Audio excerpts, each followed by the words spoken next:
Hello YouTube, this is a test of the InfraLight 2 cordless headphones, I suppose you'd call them. The box is quite amusing. The man on the right looks a bit insane, so, you know. And then there's the serious woman.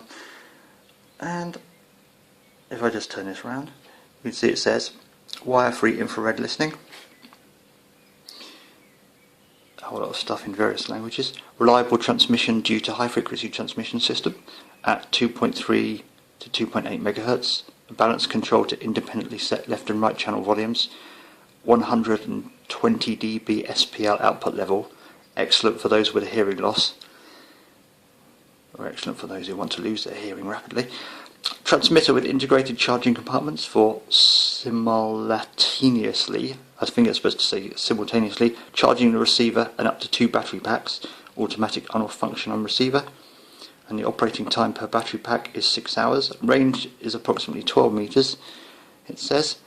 And in tests I've noted that I've often got more than 12 meters. And plus it works around corners, as I will demonstrate shortly. In the box we get, what else in here? Cables. I use my own cable. A little manual in various languages. External microphone. That plugs into the base, and here's the base unit, which is currently operating. The rear of the unit shows on the left the DC socket, a mono stereo switch, the right and left RCA inputs, and the microphone for having a cordless conversation with someone who's rather hard of hearing, I should think.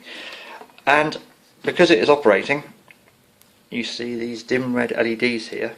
They look a little brighter on the camera because they are infrared. However, they don't look half as bright as I thought they'd be. They're quite directional as well, it seems.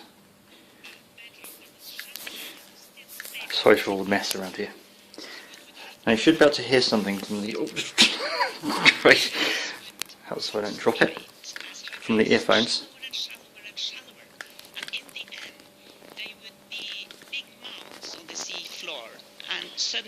And this sound is being received cordlessly.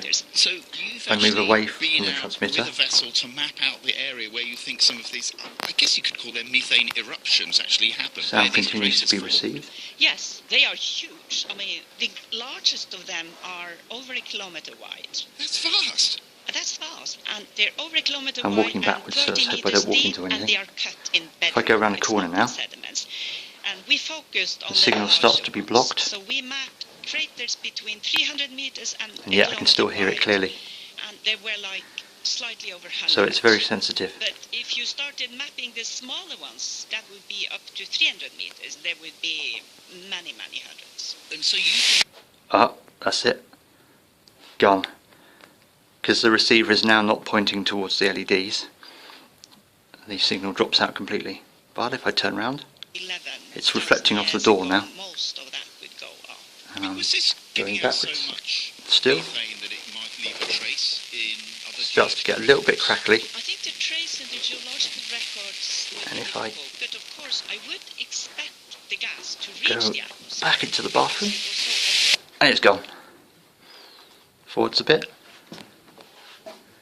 You can collect methane from gas bubbles in the ice sheet. And That's you can pretty date impressive. also by And I can turn the volume up a lot more. It's currently on 1.5. very strong methane times. I mean, that must be interesting to speculate. I mean, do you think this methane that you're sort of discovering That's on had 2.5 some now. kind of influence on what happened at the end of the Ice Age? We don't really know, and there are theories that have suggested this strongly. But the signature of the methane coming from the deeper hydrocarbon reservoirs is not very easy That's to as loud as it will understand. go. I don't think we have done a good enough job on 5. this yet. So that's work in progress, whether it did have an influence at Turning that round time. again. Very Gone. And it goes when I'm not facing the transmitter, and back Yeah, again. of course. I mean, if in Antarctica, below the West Antarctic ice sheet and in front of it, if you have hydrocarbon sources below, you might expect exactly the same to happen. So pretty good We don't performance. have those kind of details of the sea The batteries floor of the in those earphone take areas, about so 12 I hours don't to know charge, if there it are says, huge but they're craters like typically this. ready There for might use be, a because bit the earlier than details of that. the seafloor is not really something we have good images of. I think the main problem why the main reason why the owner of these headphones decided to get rid of them is because the headphone unit itself is rather bulky. You have to wear this below your chin, and I wouldn't say it's heavy, but it is a little bit uncomfortable to wear. And so on the bottom we have the charging points. When it's resting in the transmitter here, it charges, a little LED comes on, and I think that might be the receiver. No, is that the receiver? I really don't know where the receiver is.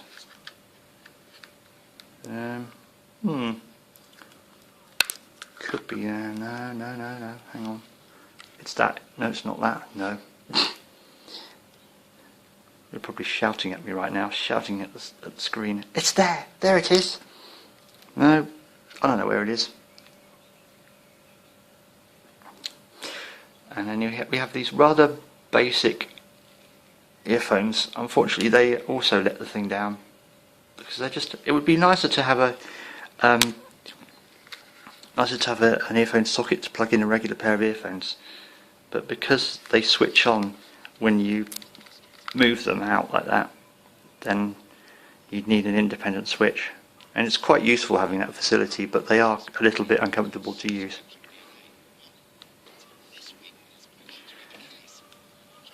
So ends my test of the InfraLight 2.